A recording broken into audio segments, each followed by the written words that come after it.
you doing? It's Charles here, and I actually got a request in the comments to give my thoughts on Iron Man, the Stark Roxxon War, number 2, 3, and 4. And so I just read number 2, and I want to start off by first of all, thank you, Jeremiah Silva Jr., for watching and commenting. That means the world to me. I am not a professional or industry insider. I'm just a nerd that loves comics. And so I'm going to give you my impressions of this book. Not a blow by blow, we're saying. But I will say that in this series and even in the West Coast Avengers series, this Iron Man is a lot more likable, in my opinion. He's a lot more likable to me because he's not the cocky, arrogant, have all the answers guys that I've seen in previous series. You know, his back is against the wall. He's trying to take control of his company again and steer it in a positive direction as far as environmentalism, getting out of the weapons game. But he is up against a couple of things that he is not used to dealing with. He's up against magic, which is, messing with his suits in a way that he can't reason his way out of. He can't logic his way out of. And so he's having to go back to more arcane technology that has not been compromised. And on top of that, he's having to deal with something arguably worse than magic, and that is bureaucracy. Trying to talk to the board members and convince them not to go in with Roxxon and become partners and let Roxxon destroy his legacy. And so he is,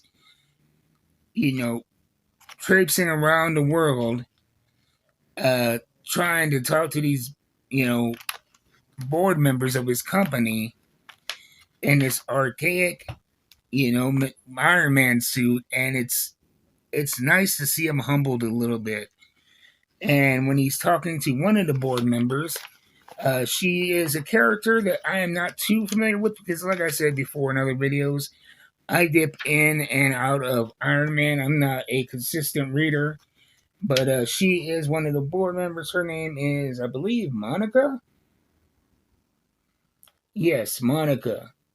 She is the scientist supreme, and she employed Dr. Druid to get into Iron Man's mind, and what she does is she messes with him, giving him visions of his father and dealing with that disappointment from that, and his relationship with Emma Frost, and then trying to coax him back to the bottle. We know about his substance abuse issues, and so it goes into that, and he somehow manages to fight free and break Doctor what's his name? Like I said, a lot of this is new lore for me, so you have to bear with me. Dr. Druid. So he finally breaks free of Dr. Druid's mind control and finds out that he has to be in New York in 45 minutes to prevent losing his, for any hope of maintaining his company. And he is accosted by this other gentleman we met earlier, and the suit kind of, slowing him down a little bit, but with shards of a destroyed pipeline, he builds a big ass sword. And that's where we end with a little bit of a cliffhanger. He is, finally this time, last issue it was kind of a downer. He had been beaten. He's gonna have to, recover, convalesce per se, regroup himself. Here he is finishing up this issue, standing strong, with a sword, ready to go, and hopefully save his company. And who knows what's gonna happen. Like I said, I like the fact that his biggest enemies are not the quote unquote supervillains, but bureaucracy and magic messing with his technology. And he has just been humbled and beat down. and it's a good look on Tony. It makes him endearing. And so that's my thoughts on Iron Man, the Stark Roxxon War #2.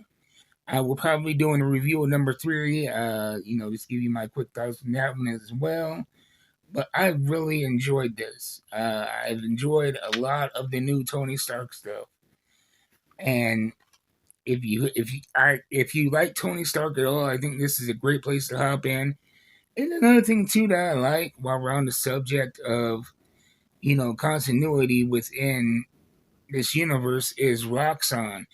I have seen them in dealing with Kamala Khan and the Champions and different books going throughout the Marvel Universe. I believe they were also heavily involved in the last White Widow run. And so it seems that this corporation is going to be almost another supervillain in itself. And so these guys, one of the biggest evils in the Marvel universe is a corporation that has its hands in everything from social media to weapons to comic books even they mention in here. And so that's an interesting dynamic as well, is you're fighting not a man or woman per se, but a corporation, which makes sense. If you look at society right now, corporations are some of the biggest bad guys that we deal with in real life. So check it out at your local comic book store. And if you don't have a local comic book store, I always suggest my friends at Coffee and the Comic. You can get great deals. They give you free coffee with every order. So check out their website, coffeeandthecomic.com. Thank you again for the suggestion. And I'll see you guys next time. Until then, keep reading them books.